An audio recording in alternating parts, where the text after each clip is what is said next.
नमस्कार दोस्तों, स्वागत है आपका मेरे YouTube channel exam point by Hargovind में। और आज की डेट है 21 अप्रैल 2020। दिन भर के जो भी करंट अफेयर्स के इंपॉर्टेंट क्वेश्चन हैं उनको हम डिस्कस कर लेते हैं।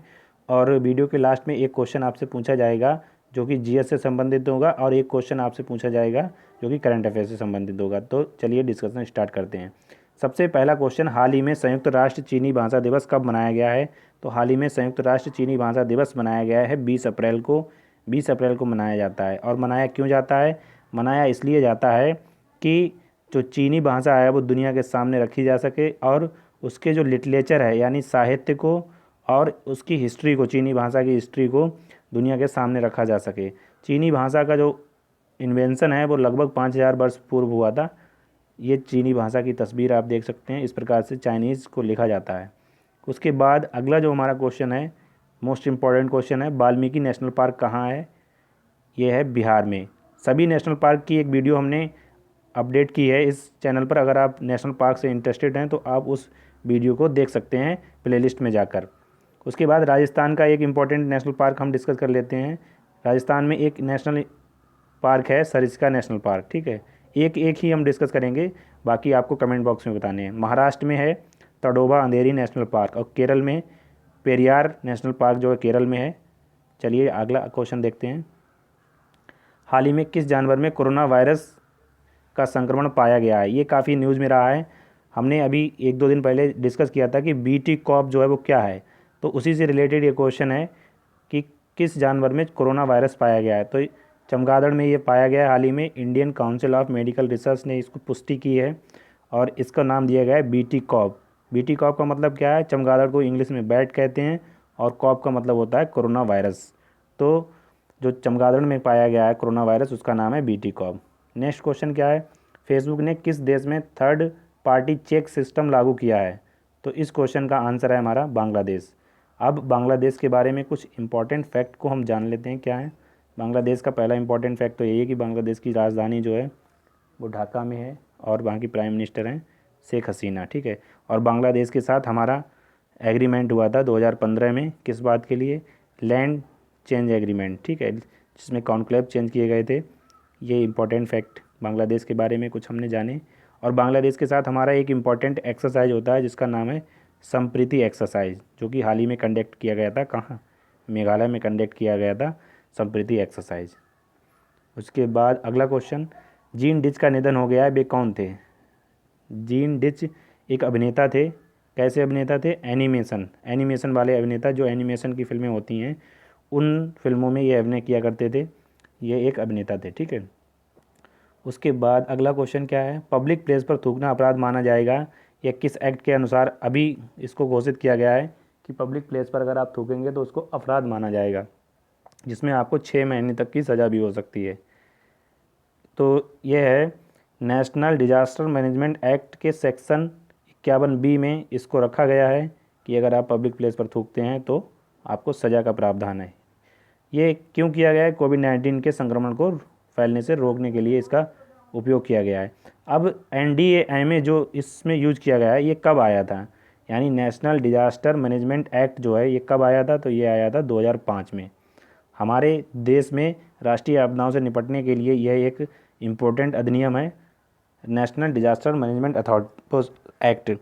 इसके तहत एक नेशनल डिजास्टर मैनेजमेंट अथॉरिटी गठित की गई थी, जिसके अध्यक्ष होते हैं प्राइम मिनिस्टर, ठीक है। और जो स्टेट डिजास्टर मैनेजमेंट अथॉरिटी होती है उसके अध्यक्ष होते हैं CM, ठीक है। ये बात आपको याद रखनी है। उसके बाद अगला क्वेश्चन है, हाल ही में फिच रेटिंग में भारत की GDP दर रहने का कितना अनुमान लगाया गया, कितनी रहने का अनुमान लगाया गया है? तो इस क्वेश्चन का आंसर है हमारा 1.8, यानी 1.8 जो है रहेगी भारत की वृद्धि दर। फिच के द्वारा ये रेटिंग जारी की गई है, ठीक है। विभिन्न प्रोडक्शन मेजर्स को और कंजम्पशन मेजर्स को मापने के बाद ये रेटिंग जारी की जाती है। उसके बाद हाल ही में सामुदायिक किचन की जियो टैगिंग करने वाला प्रथम राज्य कौन सा है? तो इस क्वेश्चन का आंसर है हमारा उत्तर प्रदेश। उत्तर प्रदेश जो है प्रथम ऐसा राज्य है जो सामुदायिक किचन यानी कम्युनिटी किचन है उनकी जियो टैगिंग करेगा। जियो टैगिंग का मतलब क्या होता है? ये ऐप जियो टैगिंग से ये पता चल जाएगा कि कौन सी सामुदायिक किचन कहाँ पर है, जिससे कि जो लोग भोजन को प्राप्त करने से वंचित हैं वो लोग इन रसोइयों की सहायता से अपने भोजन को प्राप्त कर सकें। उसके बाद नेक्स्ट क्वेश्चन, हाल ही में किसने ब्रेल कीबोर्ड लॉन्च किया है? ये इंपॉर्टेंट क्वेश्चन है। हाल ही में किसने ब्रेल कीबोर्ड लॉन्च किया है?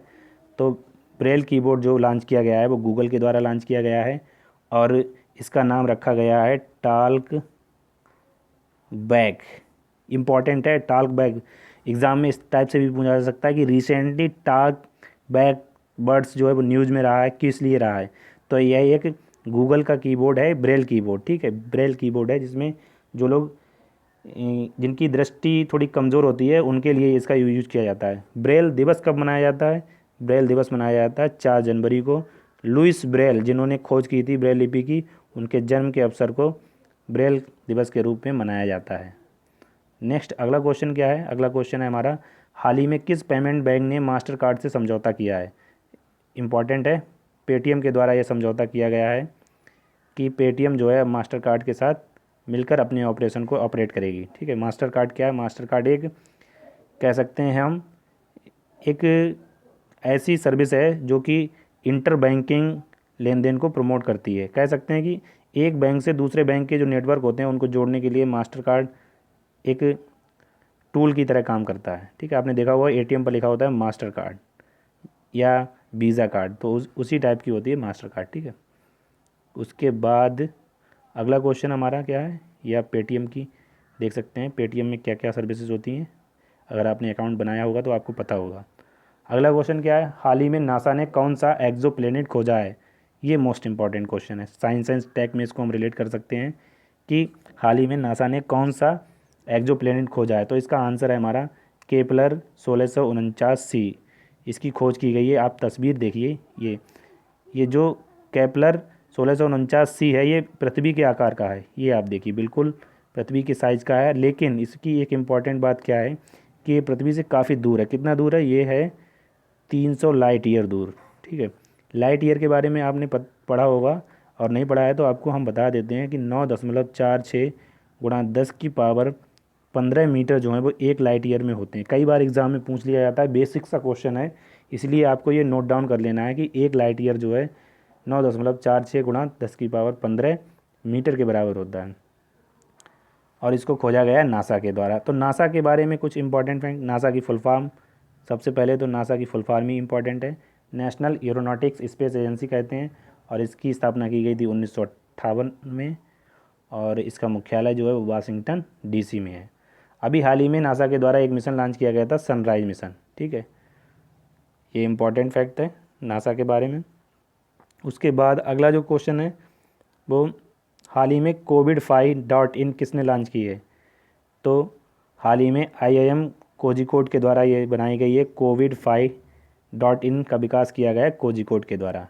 इसके कुछ स्टूडेंट ने मिलकर इसको बनाया है। ठीक है, तो कोझिकोड कहाँ है? कोझिकोड केरल में है। ये काफ़ी इंपॉर्टेंट फैक्ट है कि कोझिकोड जो है वो केरल में है। ठीक, उसके बाद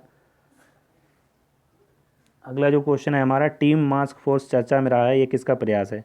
तो ये प्रयास है BCCI का, जो कि हमारे देश का क्रिकेट कंट्रोल बोर्ड है, जिसकी फुल फॉर्म है, आप 1 मिनट तस्वीर देख लिए तो आपको आसानी से समझ में आ जाएगा।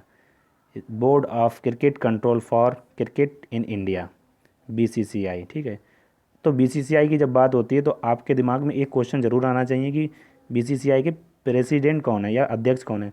तो वर्तमान में सौरभ गांगुली, जो कि भारतीय टीम के पूर्व कप्तान रह चुके हैं, वह BCCI के चेयरमैन हैं। ठीक है, और इनके CEO कौन है? CEO हैं जय शाह। जय शाह का भी नाम आपने काफ़ी सुना होगा। जय शाह जो हैं वो BCCI के CEO हैं। ठीक है, ये कैंपेन क्या था? इसमें विभिन्न क्रिकेटरों ने मास्क को अपने यहाँ बनाने के लिए, लोगों को प्रोत्साहित करने के लिए ये मास्क फोर्स बनाई। एक वीडियो जारी की गई थी जिसमें विराट कोहली, सचिन तेंदुलकर, सौरभ गांगुली और विभिन्न क्रिकेटरों ने इस वीडियो में भाग लिया था, और मास्क के बारे में जागरूकता फैलाने और कैसे बनाया जा सके इसके लिए उन्होंने ये वीडियो बनाई थी। उसके बाद एक लास्ट इम्पॉर्टेंट क्वेश्चन ये है, वेरी इंपॉर्टेंट है, ये ज़रूर पूछा जाएगा किसी न किसी एग्ज़ाम में। मैटरहॉर्न पर्वत काफ़ी चर्चा में रहा है, ये किस देश में है? तो पहले तो हम इसको आंसर जान लेते हैं। इसका आंसर है स्विट्ज़रलैंड। और चर्चा में क्यों रहा है? चर्चा में ये रहा है कि पूरी दुनिया जो है कोविड-19 से निपट रही है, और उसके द्वारा जो भी प्रयास किए जा रहे हैं उन सभी प्रयासों में एकजुटता दिखाने के लिए स्विट्ज़रलैंड का एक पर्वत है मैटरहॉर्न, वहाँ जो देश अच्छा काम कर रहे हैं उनके फ्लैग्स को एडॉप्टर की सहायता से क्या या डिजिटली फॉर्मेट किया गया था। अब ये तस्वीर देख सकते हैं, ये हाँ, ये मैटरहॉर्न पर्वत की तस्वीर है जो कि स्विट्ज़रलैंड में है। और इसको स्विट्ज़रलैंड के द्वारा समस्त देश जो कोविड-19 से लड़ रहे हैं उनके बीच एकजुटता बढ़ाने के लिए ये प्रयास है, और भारतीय फ्लैग भी इस पर फहराया गया है। आप ये तस्वीर देख सकते हैं, ठीक है। उसके बाद हम इसकी जो लोकेशन है वो देख लेते हैं कहाँ पर है। ये आप स्विट्ज़रलैंड का मैप है, काफ़ी इम्पोर्टेंट है स्विट्ज़रलैंड का मैप। और ये तस्वीर में आपको हम दिखाते हैं मैटरहॉर्न पर्वत। इसकी जो ऊंचाई है वो 4478 मीटर है। और इसी के जस्ट नीचे एक है डूफर स्पिट्ज। ये भी इम्पॉर्टेंट है। कई बार क्या होता है कि जो पर्वत श्रृंखला न्यूज़ में रहती है उसके पास आसपास की जो पर्वत श्रृंखलाएँ हैं वह भी काफ़ी इंपॉर्टेंट हो जाती हैं एग्ज़ाम से रिलेटेड। तो जो ड्यूफर स्पिट्स है 4634 मीटर का, यह भी कहाँ है, यह भी स्विट्ज़रलैंड में है। और स्विट्ज़रलैंड में एक इम्पॉर्टेंट माउंटेन रेंज है, यह है जूरा माउंटेन्स। कई बार एग्ज़ाम में पूछा गया है कि जूरा माउंटेन्स जो है वो कहाँ है, तो जूरा माउंटेन्स जो है हमारी वो स्विट्ज़रलैंड में है। उसके बाद स्विस प्लेटू आएगा तो आप आसानी से ही बता देंगे कि ये स्विट्ज़रलैंड में। और स्विट्ज़रलैंड की राजधानी क्या है, बर्न स्विट्ज़रलैंड की राजधानी है। उसके बाद आप ये देख सकते हैं ये जिनेवा शहर है जहाँ पर काफ़ी सारी मीटिंग्स होती हैं और कई सारे इंटरनेशनल ऑर्गेनाइजेशन के जो हेडक्वार्टर हैं वो जिनेवा में है, जैसे विश्व मौसम संस्थान, विश्व स्वास्थ्य संगठन, विश्व श्रम संगठन। प्रमुख जो भी अंतर्राष्ट्रीय संगठन है उनके जो हेडक्वार्टर हैं वो जिनेवा में ही हैं अधिकतर, जिनमें से हमने अभी डिस्कस किया कि विश्व मौसम संगठन, विश्व स्वास्थ्य संगठन और विश्व श्रम संगठन, ठीक है। उसके बाद जो कुछ इम्पोर्टेंट एक और है, इसकी जो कुछ और माउंटेन्स हैं उनको हम देख लेते हैं। ये वाली इम्पोर्टेंट है, डेंस डू मिडी। डेंस डू मिडी पूछी जा सकती है एग्ज़ाम में। और ये है फिंस्टर्न हॉर्न, ये भी इम्पॉर्टेंट है क्योंकि इसके लास्ट में हॉर्न है। फिंस्टर्न हॉर्न जो है वो स्विट्ज़रलैंड में ही है, ठीक है।